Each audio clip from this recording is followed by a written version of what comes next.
అపోస్తలుడైనటువంటి పౌలు గారు ఫిలెమోనుకు రాసినటువంటి పత్రిక ఎపిస్టల్ ఆఫ్ ఫైలిమన్.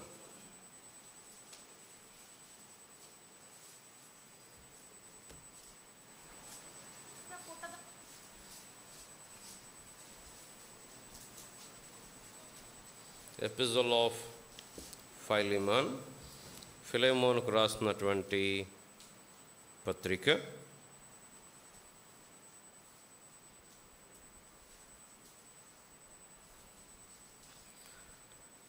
ఒకటే అధ్యాయం ఉంటుంది. 8వ వచనం నుండి 19వ వచనం వరకు మనము మార్చి చదువుకుందాం. ఫిలెమోను పత్రిక 8వ వచనం నుండి 19వ వచనం వరకు. కావున యుక్తమైన దానిని గురించి నీకు ఆజ్ఞాపించుటకు క్రీస్తునందు బహుధైర్యము నాకు కలిగి ఉన్నను. వృద్ధుడను, ఇప్పుడు క్రీస్తు యేసు ఖైదీనయున్న పౌలను నేను ప్రేమను బట్టి వేడుకొనుట మరి మంచిదనుకుని నా బంధకములలో నేను కనిన నా కుమారుడగు ఒనేసిము కోసరము నిన్ను వేడుకొనుచున్నాను.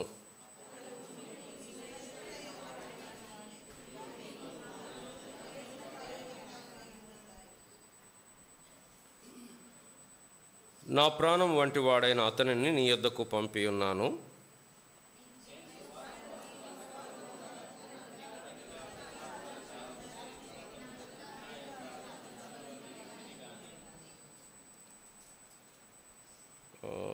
అటున్నదా? నీ ఉపకారము బలవంతము చేతనైనట్టు కాక స్వేచ్ఛాపూర్వకమైనదిగా ఉండవలనని నీ సమ్మతి లేక ఏమీ చేయుటకు నాకు ఇష్టం లేదు.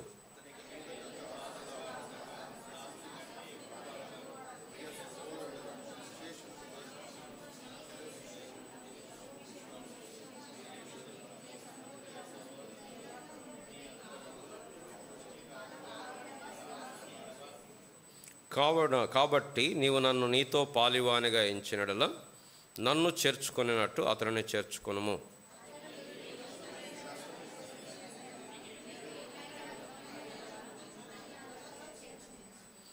పౌలను నేను నా స్వహస్తములతో ఈ మాట రాయుచున్నాను, అది నేనే తీర్తును. అయినను నీ ఆత్మ విషయములో నీవే నాకు రుణపడి ఉన్నావని నేను చెప్పనేలా. ప్రభు సహాయం కొరకై ప్రార్థన చేసుకుందాం. మోకరించగలిగేవారు మోకరించండి.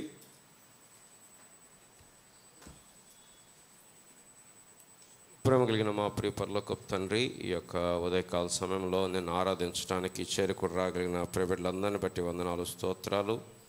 ఈ సమయంలో మా వాక్య ధ్యానమును ఆశీర్వాదకరంగా చేయండి.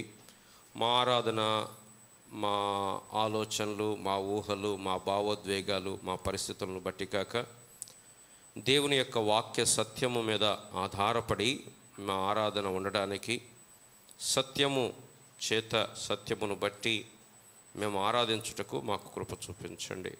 నీ లేఖనము వెల్లడి ఒకటి తోడనే వెలుగు కలిగను అని రాయబడినట్లుగా నీ యొక్క వెలుగై ఉన్నటువంటి నీ వాక్యము చేత మా అంధకార తిమిరములను మీరు పారద్రోలి దేవా, నీ యొక్క దైవికమైనటువంటి వెలుగులో మేము నిన్ను ఆరాధించుటకు, మేము నిన్ను చూచుటకు మీరు మాకు సహాయం చేయండి. మరొకసారి మమ్ములను మీ చేతులకు అప్పచెప్తూ నిలబడుచున్న అయోగ్య దాసుడు, బలహీనుడు, అనేకమైన తొట్టుపాట్లు లోటుపాట్లు కలిగిన వాడు మీరు ఎరుగుదురు. మీ మెండైనటువంటి కృపను మీరు అనుగ్రహించి మీ దాసును బలపరిచి నీ ప్రజలకు క్షేమ నిమిత్తం వాడుకొనుమని యేసు ప్రభు నామమున ప్రార్థిస్తున్నాం తండ్రి, ఆమేన్.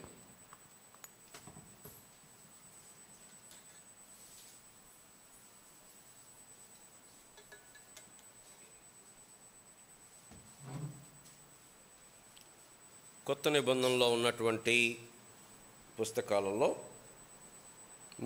27 పుస్తకాల్లో 21 పుస్తకాలు పత్రికలు అని మనం చూసాం. ఈ పత్రికల్లో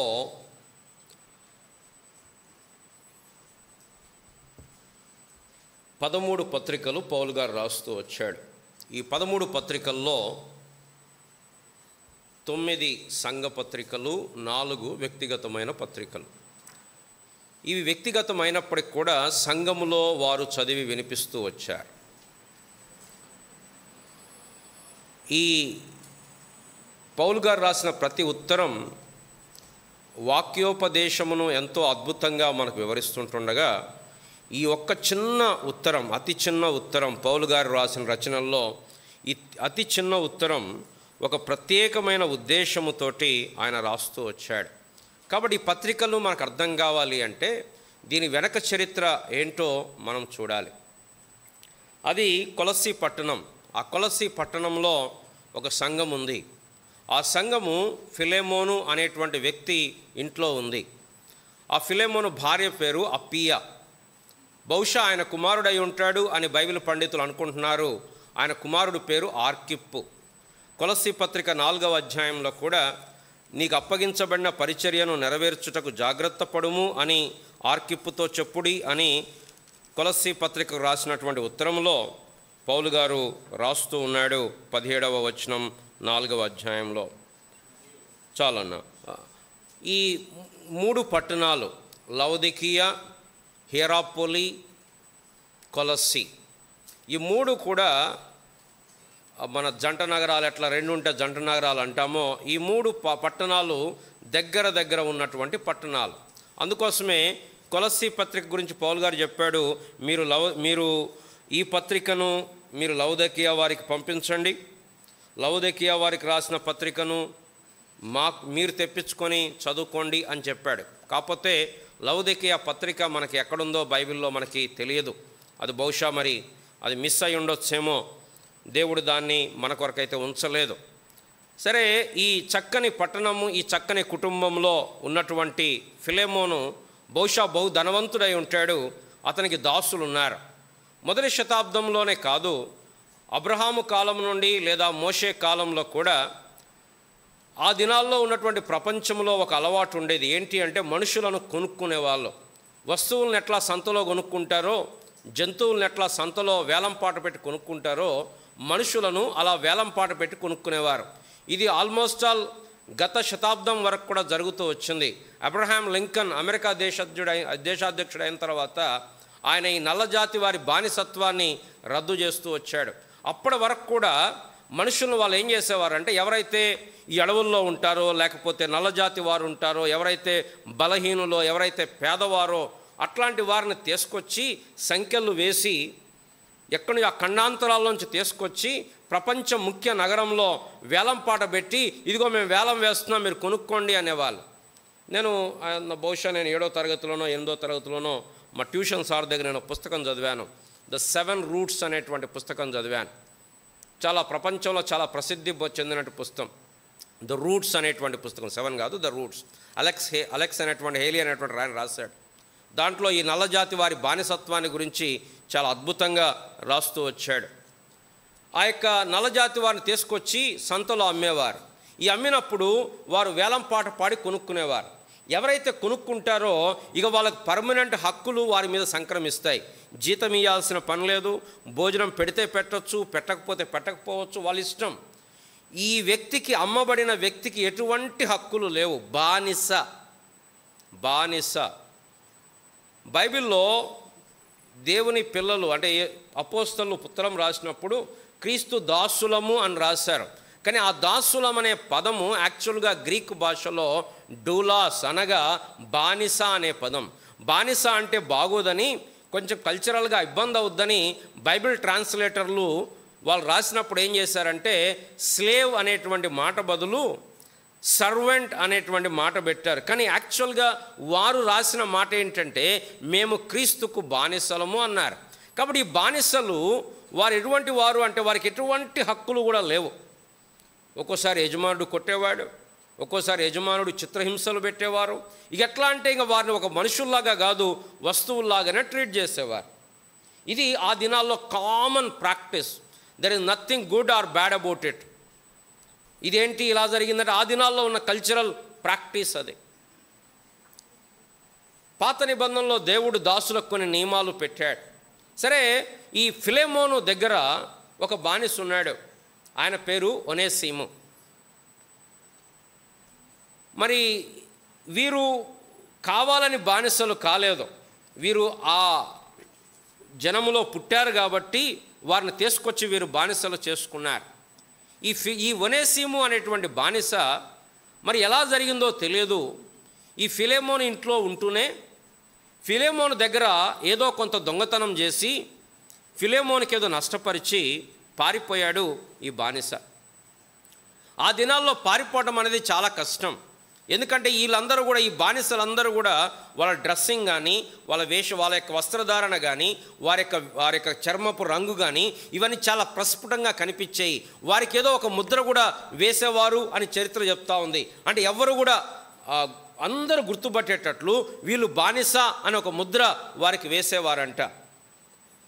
కాబట్టి పారిపోయినా కూడా ఇతడు ఎవరి బానిస అని ఎక్కడన్నా దొరికితే, అది అధికారులకు కానీ, కొంతమంది బ్యాచ్ ఉండేవాళ్ళంట, స్లేవ్ క్యాచర్స్ అని, ఇట్లా పారిపోయినటువంటి బానిసల్ని పట్టుకొని యజమానుని దగ్గర తీసుకొస్తారు.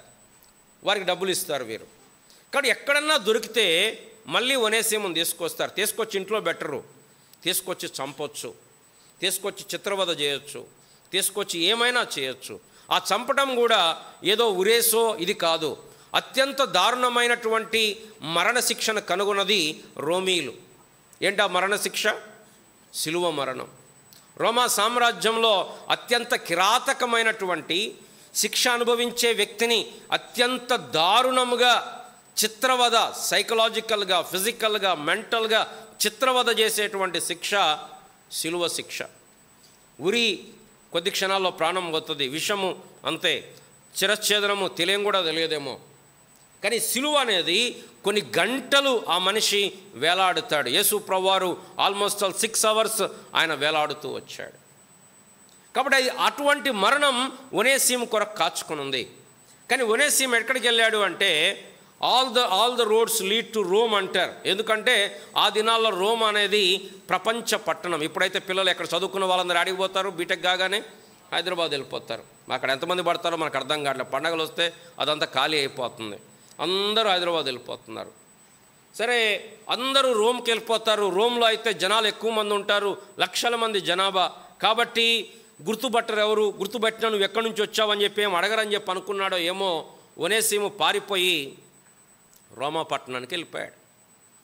దేవుని మహాకృపను బట్టి ఆ రోమా పట్టణంలో అదే సమయంలో అపోస్తులైనటువంటి పౌలు గారు చెరసాల్లో ఉన్నాడు. అది లోపల చెరసాల కాదు, ఒక ఇంట్లోనే ఖైదీలు చైన్స్ వేసి రోజుకి 3 గార్డ్స్, అంటే 8 గంటలకో షిఫ్ట్, 8 గంటలకో షిఫ్ట్, 8 గంటల షిఫ్ట్ చొప్పున ఆయన సంఖ్యలు వేసి ఆయన పక్కన కూర్చుంటారు సైనికులు. ఆయన కోర్టు యొక్క విచారణ కొరకు అండర్ ట్రయల్ క్రిమినల్గా ఉన్నాడు. ఆ సమయంలో మరి ఎలా జరిగిందో తెలియదు. బహుశా ఒనేసిము పౌలు గారి గురించి ఫిలెమోన్ ఇంట్లో బాగా వినుంటాడు. పౌలు బ్రదరు, పౌలు అపోస్తలుడు అని చెప్పి వినుంటాడు. మరి ఆయన దగ్గరకు వెళ్ళాడు, ఆయన వెతుక్కుంటూ ఎలా వచ్చాడో మనకు రాయబడలేదు. కానీ మనకు అర్థమయ్యే సంగతి ఏంటంటే, ఒనేసిము పౌలు గారి దగ్గరకు వెళ్ళినప్పుడు పౌలు గారు ఆయనకు సువార్త ప్రకటించాడు. ఆ సువార్త ప్రకటించినప్పుడు దేవుని మహాకృపను బట్టి ఒనేసిము మారు మనసు పొందాడు. ఒనేసిము తిరిగి జన్మించాడు పౌలు గారి సువార్త ద్వారా. కానీ పౌలు గారికి ప్రియమైనటువంటి కుమారుడిగా, సేవకుడిగా, పరిచారకునిగా ఆయన అయ్యాడు. అందుకోసం పౌలు గారు ఒనేసిము గురించి రాస్తూ అంటాడు, నేను బంధకములో కనిన నా కుమారుడు. కింద వచనంలో అంటాడు, నా ప్రాణము వంటివాడు, నాకు పరిచర్య చేయువాడు, ప్రియ సహోదరుడు. దాని తర్వాత నన్ను ఎట్లా చూసుకుంటావో ఫిలెమోను, ఆయన అట్లా చూసుకో. అంటే అంత వాల్యుబుల్ అసెట్ అయిపోయాడు పౌలు గారికి. కానీ పౌలు గారికి వచ్చిన తలంపు ఏంటంటే, అబ్బా ఇట్లాంటి పిల్లోడు నా దగ్గర ఉంటే ఎంత బాగుండు అని చెప్పి అనుకున్నాడు. కానీ చట్ట ప్రకారము పారిపోయినటువంటి దాసుడు ఎప్పుడైనా దొరికితే తనను శిక్ష వేస్తారు, చంపేస్తారు. అది కుదరదు. కాబట్టి పౌలు గారు ఏం చేశాడంటే, ఈ దాసుని ఒరిజినల్ యజమానుని దగ్గరకు పంపిస్తున్నాడు. ఎవరా యజమానుడు? ఫిలెమోన్. ఫిలెమోన్ దగ్గరకు పంపిస్తూ ఫిలెమోన్కి ఉత్తరం రాస్తున్నాడు. ఫిలెమోను, ఇదిగో నీ దగ్గర పనిచేసి పారిపోయినటువంటి ఒనేసిము ఇప్పుడు నా దగ్గర ఉన్నాడు, నా కుమారుడు, నా ప్రాణం వంటివాడు. ఇప్పుడు ఇతను నీ దగ్గర పంపిస్తున్నాను, ఇతను నువ్వు చేర్చుకో. ఆ సందర్భంలో రాయబడినటువంటి ఉత్తరం ఈ యొక్క ఫిలెమోను పత్రిక. ఈ పత్రికను గత బైబిల్ స్టడీలో కొంత మనం ధ్యానం చేస్తూ వచ్చాం. బైబిల్ స్టడీకి వచ్చిన వారికి తెలుసు. ఈ ఆరాధన సమయంలో మనం ఏం చూస్తామంటే ఒనేసిము యొక్క జీవితం ఎలా మార్పు చెందింది, తాను పొందినటువంటి అద్భుతమైనటువంటి అనుభవం ఏంటో, రక్షణ యొక్క ఆశీర్వాదం ఏంటో చూస్తాం. ఈ యొక్క సంగతి చూసినప్పుడు మనల్ని మనం ఎవరితో ఐడెంటిఫై చేసుకోవచ్చు? మనం అందరం ఫిలెమోన్లమా? మనకెవరు దాసులు లేరు. మనం పౌలమా? కాదు. మరి మనం ఎవరిలో మనల్ని చూసుకోవచ్చు? ఒనేసిములో చూసుకోవచ్చు. ఎవరు ఒనేసిము? మొట్టమొదటిగా ఒనేసిము బానిస. నోట్స్ రాసుకునే వాళ్ళు నోట్ చేసుకోండి. మొట్టమొదటి అంశం, ఒనేసిము అతడు బానిసగా జన్మించాడు. అతడు ఇష్టపూర్తిగా బానిస కాలేదు. ఆ వంశంలో, ఆ జనాంగంలో జన్మించాడు కాబట్టి అతడు బానిస అయ్యాడు. He was Born as a slave, he has not become a slave. అతడు బానిస అయ్యాడు. మరి మనం ఎవరికి బానిసలం? క్రీస్తుకి ఇప్పుడు బానిసలం. ఒకప్పుడు పాత స్థితిలో చూస్తే మనం సాతానుకు బానిసలం, పాపమునకు బానిసలం. పాపము చేయు ప్రతి వాడు పాపమునకు దాసుడు అని లేఖనములో రాయబడుతూ వచ్చింది. మనము నిర్ణయము తీసుకొని పాపం చేయటం కాదు, చాలా కూడా చేశాం. కానీ మనం పాపులమయ్యాం. ఎందుకు అంటే మనం పాపములో పుట్టాము, మన స్వభావమే పాపం. ఎఫెసీ పత్రిక 2వ అధ్యాయంలో మనము స్వభావ సిద్ధముగా దైవోగ్రతకు పాత్రులమైంటి. మనము శరీర ధర్మము, శరీర ఆశలను అనుసరించి ప్రవర్తించుచు కడమవారి వలనే స్వభావ సిద్ధముగా దైవోగ్రతకు పాత్రం. మనిషి పాపము చేశాడు కాబట్టి పాపి కాదు, మనిషి పాపి కాబట్టి పాపము చేస్తున్నాడు. పాపాన్ని ఎవ్వరూ నేర్పియాల్సిన పని లేదు. మనము పుట్టుకతోనే పాపమునకు బానిసలం. ఎప్పుడైతే బానిసలమో స్వేచ్ఛ లేదు, మన ఇష్టం వచ్చినట్టు చేయడానికి లేదు. లేదా అంటే మనం ఆ బానిసత్వంలో ఎంత మగ్గిపోయామంటే మనకు బయటికి వెళ్ళాలని కూడా లేదు. లోకములోనికి వెలుగు వచ్చను, మనుషులు వెలుగును ప్రేమింపక చీకటినే ప్రేమిస్తుంటారు. అంటే బానిసత్వం ఎంత అలవాటైపోయింది అంటే దాంట్లోంచి బయటికి వెళ్ళాలనే ఆలోచన కూడా లేదు. పాపంలో మునిగి తేలుతున్నాం. ఇశ్రాయేలు ప్రజలు 430 సంవత్సరాలు ఆ బానిసత్వంలో ఉన్నారు. బయటకు వచ్చినా కూడా ఇంకా ఏమనుకుంటున్నారు? అబ్బా, ఆ బానిసత్వం ఎంత బాగుండేది. దేవుడు వారిని బయటకు తీసుకొచ్చి, దేవుడు వారికి మన్నా ఇస్తూ, బండలోంచి నీళ్ళు ఇస్తుంటే కూడా వాళ్ళు ఇంకా ఏం ఆలోచిస్తున్నారంటే అబ్బా, ఆ బానిసత్వమే అంటే మనిషి ఎలా అయిపోయాడు అంటే ఆ పాపము బానిసత్వాన్ని ఆనందిస్తున్నాడు, సంతోషిస్తూ ఉన్నాడు. మొట్టమొదటిది, మనము ఆయన బానిస, మనము బానిసలం. అంతేకాదు ఒక యజమానునికి, ఫిలెమోను అనేటువంటి ఒక యజమానునికి దాసుడై ఉన్నాడు. మనము సాతాను యొక్క బందీలమైపోయి ఉన్నాం. మూడవది, ఈ వ్యక్తి తిరుగుబాటు చేసి పారిపోయాడు. తన యజమానునికి వ్యతిరేకముగా తిరుగుబాటు చేశాడు. మనము మన దేవునికి వ్యతిరేకంగా తిరుగుబాటు చేశాం. దేవుడు ఏదైతే చెప్పాడో అది చేయకుండా, దేవుడు ఏదైతే చేయమన్నాడో అది చేయకుండా, దేవుడు ఏదైతే చేయొద్దన్నాడో అది చేస్తూ ఉన్నాం. పాపము గురించి 3 మాటలు మనకు బైబిల్లో కనపడతాయి: అతిక్రమము, దోషము, పాపము. నిర్గమకాండం 34వ అధ్యాయంలోను, కీర్తన 32లోను, కీర్తన 51లోను ఈ ట్రయాలజీ ఆఫ్ ద వర్డ్స్ కనపడుతుంది. పాపము, దోషము, అతిక్రమము లేదా అపరాధము. ఏంటి అతిక్రమము అంటే? గీత దాటటం. దేవుడు ఒక గీత గీసి ఇక్కడి నుంచి నువ్వు దాటకూడదు, నువ్వు ఇలా చేయకూడదు అంటే నేను దాటుతా, నువ్వెవరు నా చెప్పడానికి? గవర్నమెంట్ వాళ్ళు అక్కడక్కడ రాస్తారు, అతిక్రమించిన వారు శిక్షార్హులు, ఇది రాకూడదు అంటారు. దేవుడు గీత గీయగా మానవుడు, who are you to tell me, నాకు చెప్పడానికి నువ్వెవరు అని చెప్పి తిరుగుబాటు చేస్తున్నాడు. అది అతిక్రమం. దోషము అంటే సత్యమును తిప్పివేయటం. ఆదామవ్వలకి సాతానుడు చెప్పాడు, ఇదిగో మీరు తింటే చావరు, మీరు దేవతల వలె అవుతారు. దోషము తిప్పివేయటం. పాపము అంటే గురి తప్పిపోవటం. దేవుడు మనల్ని ఇక్కడ ఉన్నామన్నాడు, అక్కడ ఉండకుండా వేరే చోట ఉండటం. దేవుడు అక్కడ వరకు మనం వెళ్ళాలన్నాడు, అటు వెళ్ళకుండా ఇటు వెళ్ళిపోవటం. ఇది పాపము. కాబట్టి మనం పాపమునకు దాసులమై దేవునికి వ్యతిరేకంగా తిరుగుబాటు చేసి పలాయనం చిత్తగిస్తున్నాం. దేవుని దగ్గరకు రావట్లేదు. ఆయన తన స్వకీయుల యొద్దకు వచ్చను, వారు ఆయనను అంగీకరించలేదు. ఆయన మన దగ్గరకు వచ్చాడు, మనం ఆయన పట్టించుకోలేదు. మనం ఆయన ద్వేషిస్తూ వచ్చాం. మీ మనసులో విరోధ భావము కలిగిన మిమ్మును కూడా. ఆయన మన యజమానుడు, ఆయన మనల్ని కొనుక్కున్నాడు, ఆయన యొక్క సృష్టికర్త. కానీ ప్రజలు ఆయన అంటున్నారు, నువ్వెవరు? దేవుణ్ణి అంటున్నారు ప్రజలు, నువ్వెవరు? ఫరో అన్నాడు, యెహోవా ఎవరు? నేను ఎందుకు పోనీయాలి మిమ్మల్ని? నేడు దినాల్లో ప్రజలు అదే చెప్తున్నారు. నేనెందుకు లోబడాలి? నేనెందుకు ఆయన ఆజ్ఞలు పాటించాలి? నా జీవితం నా ఇష్టం. ఇది ప్రజలు చెప్పేటువంటి మాట. మన జీవితమే, కానీ తయారు చేసింది మనం కాదు, దేవుడు మనల్ని చేశాడు. ఏదైనా ఒక ఎలక్ట్రానిక్ వస్తువు కొంటే మాన్యువల్ ఇస్తారు. మనం డబ్బులు పెట్టామని, ఆ వస్తువు మన పేరు మీద ఉందని మనము మన ఇష్టం వచ్చినట్టు దానితో చేయకూడదు.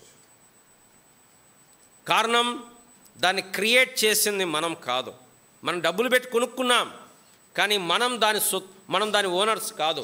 దాన్ని తయారు చేసిన వాళ్ళు వేరే వాళ్ళు. ఆ వస్తువు అలా పనిచేయాలి అంటే వాళ్ళు చెప్పినట్టే నడవాలి. సపోజ్ ఫోనో లేకపోతే ట్యాబో ఏం చెప్తారు? నీళ్ళలో పడకూడదు. నా డబ్బులు నేను కొనుక్కున్నా, నీళ్ళలో పోయి ముంచితే మళ్ళీ అది ఓపెన్ కాదు. నువ్వు పోయి మళ్ళీ అడుగుతావు షోరూమ్ దగ్గరికి వెళ్ళి, పని చేయట్లే ఏం చేసావు అంటావు. వాడు చూస్తాడు, నీళ్ళు పోయినాయి కదండి, ఇన్సూరెన్స్ కూడా రాదు అంటాడు. నీ డబ్బులే, నీ వస్తువే, నీ చేతిలోనే ఉంది, నీ ఇష్టం వచ్చినట్టు చేయొచ్చు, కానీ తయారు చేసింది నువ్వు కాదు. నీ ఇష్టం వచ్చినట్టు చేస్తే నడవదు. ఎవరు తయారు చేశారో వాళ్ళ మాన్యువల్ ప్రకారం చేస్తేనే నడుస్తుంది. కానీ మనమేమైపోయినామంటే దేవునికి వ్యతిరేకంగా తిరుగుబాటు చేస్తున్నాం, దేవునికి విరోధులముగా ఉన్నాం. ఆ కారణమును బట్టి నాలుగవదిగా మన మీద దేవుని ఉగ్రత ఉంది. ఇప్పుడు ఈ ఒనేసిము పారిపోయాడు కాబట్టి ఇప్పుడు ఒనేసిము ఎంత ప్రమాదంలో ఉన్నాడంటే, ఒనేసిము ఎక్కడ దొరికినా ఎవరైనా చంపొచ్చు. ఎవరు అడగరు, మీరు ఎందుకు చంపారు ఒనేసిముని అడగరు. వాళ్ళ హక్కులు లేవు. అమెరికా దేశంలో కూడా నల్లజాతి వారికి ఓటు హక్కు లేదు, చాలా కాలం ఓటు హక్కు లేదు. వాళ్ళు ఓన్లీ అట్లా పనిచేయాలి అంతే. ఓటు హక్కు లేదు, ఉద్యోగాల హక్కులు లేవు, తెల్లవాళ్ళ కాలేజీలో వీళ్ళు చదవటం లేదు. భారతదేశంలో లాంటి పరిస్థితులు చాలా కాలం ఉండేవి. ఇప్పుడు ఒనేసిముని ఎవరు చంపినా ఎవ్వరేం అడగరు. మన జీవితంలో కూడా మన పరిస్థితి అదే. చాలా ఐరనీ ఏంటంటే, ఒనేసిము అనే పేరుకు అర్థం ప్రయోజనకరమైన లేదా సహాయకరమైన, ప్రాఫిటబుల్ ఆర్ యూజ్ఫుల్ అని అర్థం. కానీ తన జీవితం అది నిష్ప్రయోజనం అయిపోయింది. అందుకోసమే పౌలు గారు రాస్తున్నాడు, మునుపు నిష్ప్రయోజనమైన వాడు. ఎక్కడ?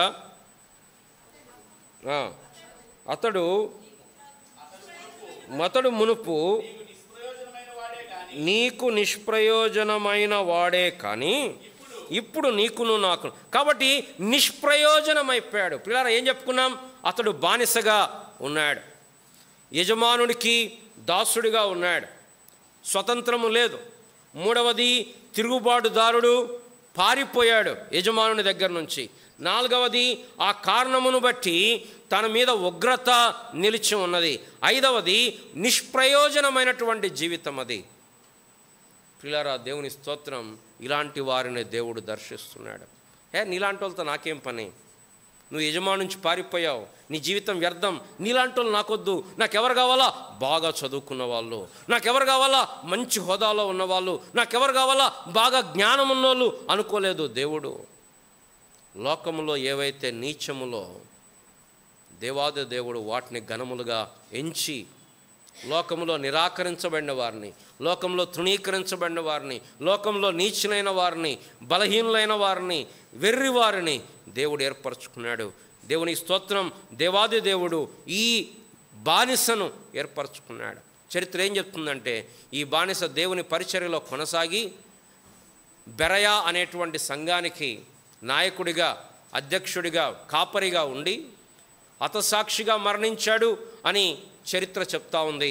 బైబిల్లో లేదు. కానీ ఈ వ్యక్తి జీవితాన్ని చూస్తే మన జీవితం గుర్తుకు రాక మానదు. కారణం ఏంటంటే, దేవాది దేవుడు తన కృప చేత, తన ఏర్పాటు చేత ఈ మనిషిని పౌలు దగ్గరకు నడిపించగా, పౌలు గారు చెప్పిన సువార్త ద్వారా తన జీవితం మారిపోయింది. తన జీవితంలో ఆశీర్వాదం వచ్చింది. తన జీవితం మార్పు చెందింది. ఏం మార్పు చెందిందంటారు? ఏం మార్పు చెందిందంటారు? మొట్టమొదటిగా తను క్షమించబడుతూ ఉన్నాడు. ఒకవైపు తన పాపములు క్షమించబడ్డాయి. తను నరక శిక్ష నుండి తప్పించబడ్డాడు. నిత్య జీవ వరములోనికి వచ్చాడు సువార్త ద్వారా. సువార్త మన ప్రవర్తనను మాత్రమే మార్చేది కాదు, మన గమ్యమును మార్చేది. సువార్త మన నిత్యత్వాన్ని మార్చేది. సువార్త మన హృదయమును మార్చేది. సువార్త కేవలం మన బయట అవుట్వర్డ్ యాక్టివిటీని మాత్రమే కాదు, మన హృదయమును, మన స్వభావమును మార్చేది సువార్త. అందుకోసమే సువార్త నమ్మువారికి దేవుని శక్తి. అది నశించుచున్న వారికి సువార్త వెర్రితనము, కానీ నమ్ముచున్న మనకి దేవుని శక్తి. ఎలా మారాం మనం? అసలు ఎలా మారాం? మనలాంటి కఠినులు, దుర్మార్గులు, మనలాంటి గర్విష్ఠులు, మనలాగా దేవుడు అంటే ఇష్టం లేని వారు, దేవుడి నుంచి దూరంగా వెళ్ళిపోయేవారు ఎట్లా మారాం మనం? ఎందుకు ఆదివారం పొద్దునే పని కట్టుకొని అన్ని పనులు చేసుకొని 9:30 కల్లా ఇక్కడ వచ్చి కూర్చుంటున్నాం? దేవుడు తన సువార్త ద్వారా మనల్ని దర్శించాడు. ఒనేసీమును దేవుడు దర్శించాడు. ఆ కారణమును బట్టి ఒనేసీము జీవితంలో మొట్టమొదటి ఆశీర్వాదం ఏంటంటే ఫర్గివ్నెస్ ఆఫ్ సిన్. ఇప్పుడు ఒనేసీము క్షమించబడ్డాడు. అంతేకాదు రెండవది రికన్సిలియేషన్, సమాధానపరచబడుతున్నాడు.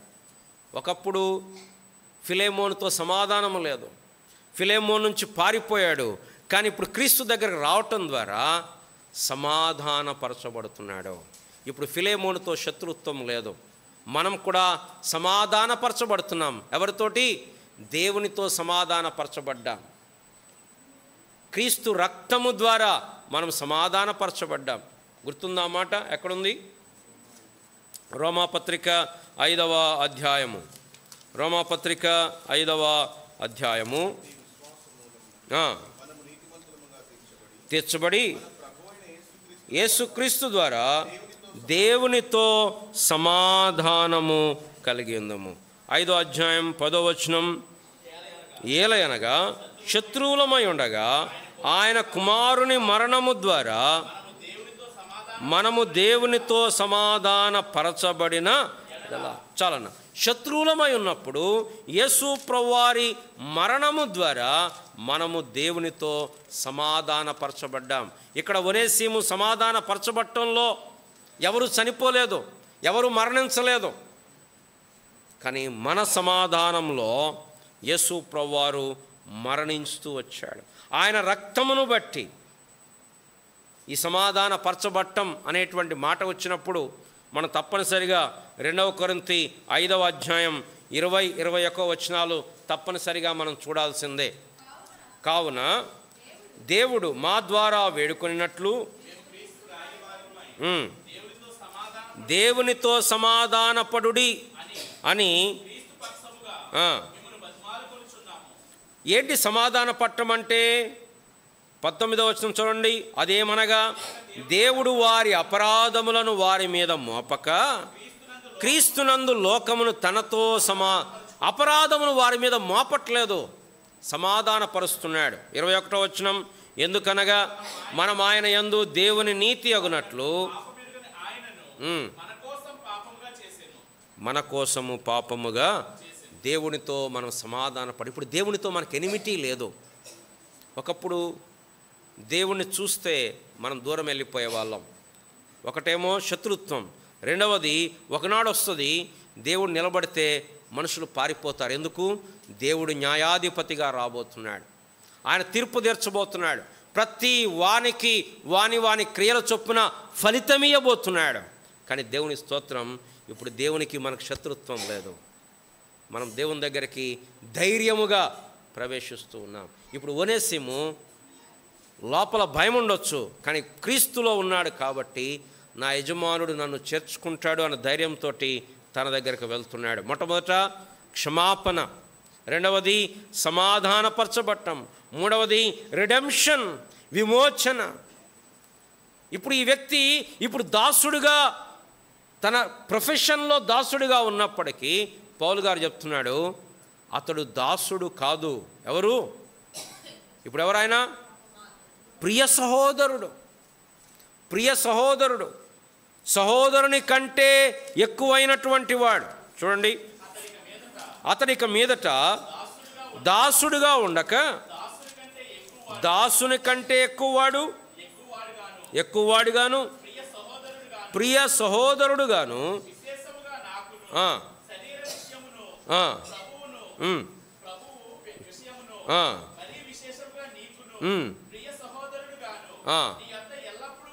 ఇంతకుముందు నీకు ఇప్పుడు పౌలు గారు ఫిలెమోనుకి ఏం చెప్తున్నా అంటే, ఫిలెమోను, ఇదిగో ఒనేసిమును పంపిస్తున్నాను. అతడు ఇప్పుడు తిరిగి జన్మించాడు. అతడు నా కుమారుడు, అతడు నా ప్రాణం వంటి వాడు. ఇప్పుడు ఏం చేయాలి తెలుసా? అతన్ని వచ్చావా ఒనేసిం, పో అంట్లు కడిగి రాపో అంటానికి లేదు. అంటే పని చేయొచ్చు, కానీ ఎట్లా కూర్చోబెట్టుకోవాలా? ప్రియ సహోదరుడు. Imagine that situation. Onesimus, who is a servant, sitting with Philemon and eating and doing ministry, both of them together, standing on the same pulpit and preaching and teaching the church. This is what the Christ has done. క్రీస్తు ప్రభువారు ఆ దినాల్లోనే మనుషులలో ఈ తారతమ్యం ఉండగా క్రీస్తు ప్రభువారు రక్తం ఏం చేస్తుంది తెలుసా?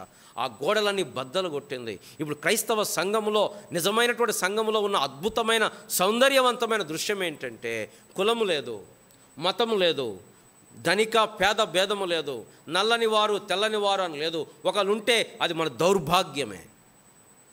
క్రీస్తు రక్తం ఈ గోడలన్నింటినీ పగలగొట్టి మనందరినీ ఏకస్తులుగా చేసింది. ఇంకా మేము ఫలానా వారిమి, వాళ్ళు ఫలానా వాళ్ళు అనుకుంటే మనకంటే దౌర్భాగ్యులు ఇంకొకరు ఉండరు క్రీస్తులో.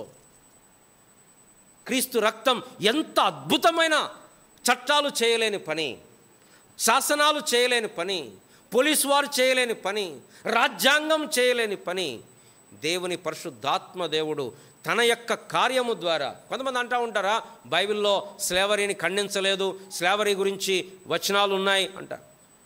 దేవుడు ఇలా మార్చాడు.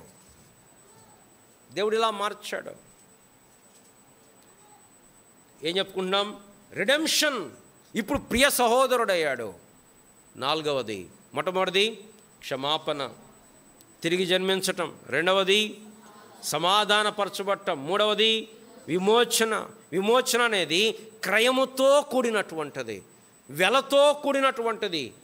పేతురు రాస్తాడు, వెండి బంగారముల వంటి క్షయమైన వస్తువుల చేత మీరు విమోచించబడలేదు, కానీ అమూల్యమును నిర్దోషమును నిష్కలంకమునైన గొర్రె పిల్ల వంటి క్రీస్తు రక్తము చేత మీరు విమోచింపబడితిరి. విమోచన రక్తముతో వచ్చింది. ఎఫెసీ పత్రిక 1వ అధ్యాయం 7వ వచనంలో, ఆ ప్రియుని యందు ఆయన కృపామహదైశ్వర్యము చేత, ఆ ప్రియుని యందు ఆయన రక్తం వలన విమోచనము, అనగా ఆయన రక్తము వలన మనం విమోచించబడ్డాం. మూడవది విమోచన. నాలుగవది రెస్టిట్యూషన్. అనగా ప్రతిఫలము, ప్రతిదండన. ఇప్పుడు ఒనేసిము డబ్బు దొంగతనమో మరి ఏం దొంగతనం చేశాడో మనకు తెలియదు. బట్టడానికి అయితే ఏదో నష్టం చేశాడు, ఏదో నష్టం చేసి పారిపోయాడు. ఇప్పుడు ఎవరు కట్టాలి ఆ నష్టాన్ని? యాక్చువల్గా చూస్తే ఒనేసిం కట్టాలి. కానీ పౌలు గారు అంటాడు, నా లెక్కలో రాయి. మనం పాపం చేశాం, మనం శిక్షకు పాత్రులం, మనం దండనకు పాత్రులం, మనం ఉగ్రతకు పాత్రులం. కానీ క్రీస్తు ప్రభువారు ఏం చేశాడు? ఆ ఆ ఉగ్రత ఆయన భరించి మనకు బదులు మన స్థానములో ఆయన చేశాడు. This book of Philemon beautifully picturises the whole process, the soteriology or the salvation. రక్షణ యొక్క విషయం అంతటిని కూడా ఈ ఫిలెమోను యొక్క జీవితం మనకు ఫిలెమోను పత్రిక మనకు బయలుపరుస్తూ ఉంది. ఆయన రెస్టిట్యూషన్, ప్రతిదండన చేశాడు. నా అకౌంట్లో వెయ్యి. మన అతిక్రమం నిమిత్తం ఆయన గాయపరచబడను, మన దోషముల నిమిత్తం ఆయన నలుగొట్టబడెను, మన సమాధానార్థమైన శిక్ష ఆయన మీద మోపబడెను. ఫిలెమోను అతను ఏమన్నా చేసుంటే నేను గడతా. మంచి సమరయుడు ఉపమానంలో కూడా ఆ సమరయుడు ఆ వ్యక్తిని తీసుకెళ్ళి పూటకొల్ల వాని ఇంట్లో ఉంచి 2 నాణెములు 2 కాసులు ఇచ్చి, ఇగో ఇతనికి పరిచర్య చేయి, ఏమన్నా అవసరమైతే నేను మరలా నేను ఇస్తాను. This is the new testament redemption, విమోచన. అంతేకాదు ప్రియులారా, ఇప్పుడు తన జీవితానికి కొత్త అస్తిత్వం వచ్చింది, ఐడెంటిటీ వచ్చింది. ఏంటి ఐడెంటిటీ? ప్రియ సహోదరుడు, ప్రయోజనకరమైన వాడు, అపోస్తలుడైన పౌలు గారికి ప్రాణం వంటి వాడు. తన జీవితం మారిపోయింది. ఇప్పుడు మన జీవితం మారిపోయింది. మనం దేవుని పిల్లలమయ్యాం, మనం దేవుని కుమారులమయ్యాం. మన జీవితానికి ఒక అర్థం ఉంది, మన జీవితానికి గమ్యం ఉంది. మనం చీకట్లో గాలిని కొట్టినట్టు ప్రయాసపడట్లేదు. మన జీవితం యొక్క గమ్యం మనకు తెలియక లేదు. ఇప్పుడు మనకు తెలుసు. పౌలు గారు అంటాడు, నేను నమ్మిన వానిని నేను ఎరుగుదును కనుక నా శ్రమలను గురించి నేను సిగ్గుపడ. చాలామంది క్రైస్తవులు కూడా వారు ఎంతో కలవరపడి ఏంటిది, ఎందుకు ఇలా అనుకుంటారు. ఒక దైవజనుడు చెప్పాడు, మన జీవిత పుస్తకంలో రేపు అనే పేజీలో ఏముందో మనకు తెలియదు, తెలుసుకొని కూడా మనం ఏం చేసేది లేదు. ఊరికే కొంతమందికి ఆశ, ఈ జ్యోతిష్యాల మీద ఆశ ఉన్నట్టు రేపు ఏం జరుగుద్ది, వచ్చే సంవత్సరం ఏం జరుగుద్ది. అది జ్యోతిష్యం, అది విశ్వాసం కాదు. విశ్వాసం అనేది రేపటి గురించి తెలుసుకోవాలని ప్రయత్నం చేయదు. రేపేం జరిగినా దేవుడున్నాడు అనే ధైర్యంతో ముందుకెళ్ళేది విశ్వాసం. రేపేం జరుగుద్దంట చెప్పు అనేది జ్యోతిష్యం, నథింగ్ బట్ సూపర్స్టిషన్. కానీ రేపు అనే పేజీలో ఏముందో నాకు తెలియదు, కానీ చివరి పేజీలో ఏముందో నాకు తెలుసు. నా జీవితం చివరి పేజీలో నేను దేవునితో ఉంటాను. నా జీవితం చివరి పేజీలో నేను నా ప్రభుతో ఉంటాను.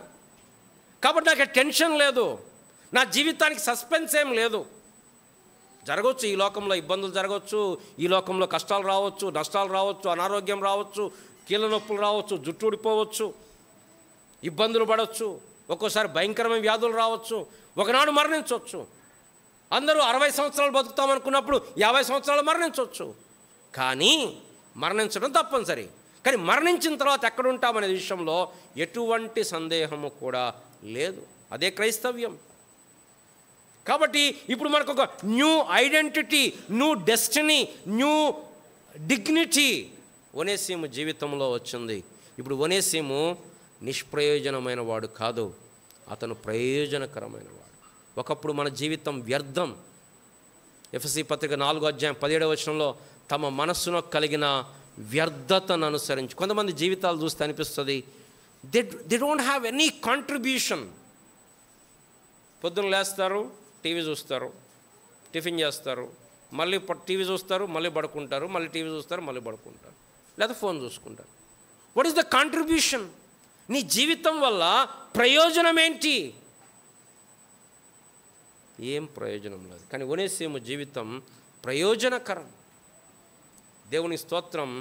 దేవుడు నిష్ప్రయోజనమైన పాత్రలను తీసుకొని పనికిరాని, బలహీనమైన, తృణీకరించబడిన, తోసివేయబడిన, నిరాకరించబడిన బలహీనమైన పాత్రలను తీసుకొని దేవునికి స్తోత్రం. ఆహా, దేవుని బుద్ధి జ్ఞాన బాహుల్యములు ఎంత గంభీరము! అటువంటి పాత్రలను ఆయన వాడుకుంటాడు. తన ప్రజల యొక్క క్షేమము నిమిత్తమై, తన మంద నిమిత్తమై, తన యొక్క రాజ్యము నిమిత్తమై, తన మహిమ నిమిత్తమై నిన్ను నన్ను దేవుడు వాడుకుంటున్నాడు. దీనికి మనం పాత్రలమా? దీనికి మనం అర్హులమా? కానే కాదు. New identity. 6వది అడాప్షన్. ఒకప్పుడు దాసుడు, ఇప్పుడు ఏమయ్యాడు? కుమారుడు. ఒకవేళ ఈ ప్రసంగానికి టైటిల్ పెట్టుకోవాలి అంటే ఫ్రమ్ స్లేవ్ టు సన్ అని పెట్టుకోవచ్చేమో. దాసుల నుంచి కుమారుడు. మనం ఇప్పుడు దాసులము కాదు, మనం ఎవరమి? దేవుని పిల్లలం. ఇప్పుడు ఒనేసిము దాసుడు కాడు. ఒనేసిము ఫిలెమోనికి సహోదరుడు, పౌలు గారి యొక్క కుమారుడు. ఏం చెప్తున్నాడు పౌలు గారు? నన్ను చేర్చుకున్నట్లు ఆయన చేర్చుకో. పిల్లరా, ఒనేసిము మనము. మరి పౌలు గారెవరు? యేసుక్రీస్తు ప్రభువారు. పౌలు గారి ఉత్తరం రాసింది ఎందుకు అంటే, ఒనేసిము కోసం ఫిలెమోనుని బతిమిలాడుతున్నాడు. ఫిలెమోను, నన్ను బట్టి నా కోసం ఈ వ్యక్తిని క్షమించు, నన్ను బట్టి ఈ వ్యక్తిని చేర్చుకో, నన్ను బట్టి ఈ వ్యక్తిని శిక్షించకు, నన్ను బట్టి ఈ వ్యక్తి మీద మరణము రానియకు, నన్ను బట్టి ఈ వ్యక్తిని దాసునిగా కాదు సహోదరునిగా చూడు, నన్ను బట్టి ఈ వ్యక్తిని ప్రియ సహోదరుని కంటే ఎక్కువగా చూడు. నన్నెలా చూస్తావో, నన్నెలా చేర్చుకుంటావో, నేనొస్తే నన్నెలా రిసీవ్ చేసుకుంటావో, ఇదిగో ఈ దాసుని అలా చేర్చుకో. ఇతరే నష్టం చేశాడా, నేనొచ్చి కడతాను. మన పౌలు గారు యేసుక్రీస్తు ప్రభువారు. మనం దీనికి పాత్రులము కాదు. ఆయన అద్భుతమైనటువంటి రీతిలో పౌలు గారు రాస్తున్నాడు. ఏం చెప్తున్న పౌలు గారికి ఒనేసిముకున్న సంబంధం చూసి మనం ఆరాధనలోకి వెళ్దాం. ఏంటి సంబంధం? పౌలు గారు అంటున్నాడు, నా కుమారుడు.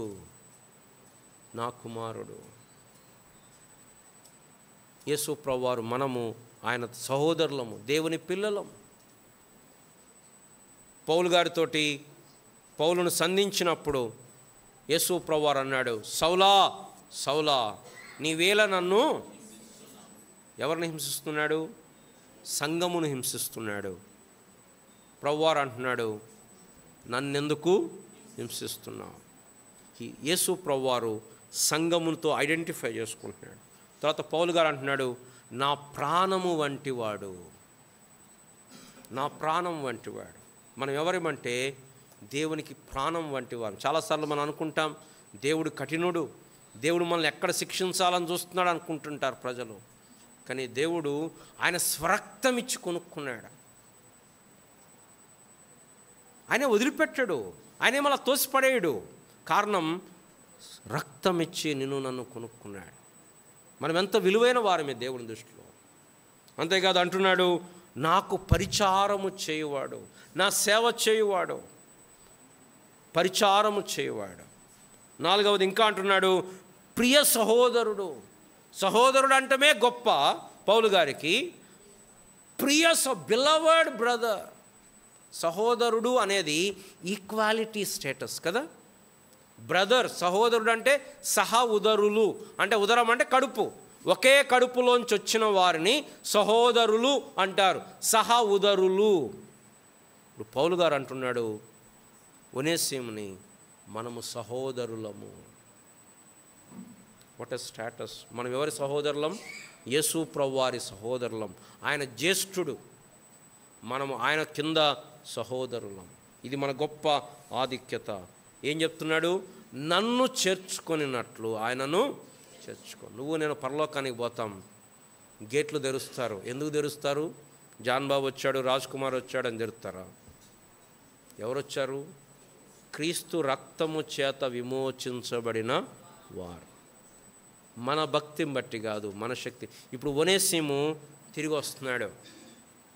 యాక్చువల్గా ఏం జరగాల? ఫిలెమోను కర్ర పట్టుకొని నిలబడాలా, కత్తి పట్టుకొని నిలబడాలి, రాగానే చంపేయాలి. కానీ దేవుని స్తోత్రం, ఇప్పుడు ఫిలెమోను ఇట్లా ఆహ్వానించుంటాడు, రా సహోదరుడా, brother please come, will serve together.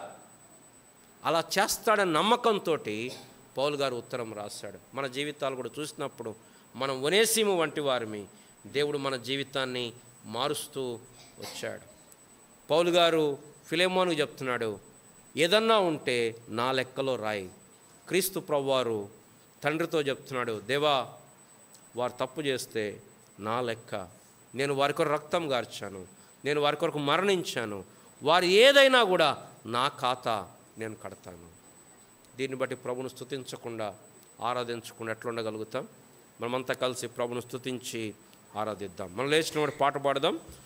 చివరి చరణం పాడేటప్పుడు సండే స్కూల్ పిల్లలు కుమార్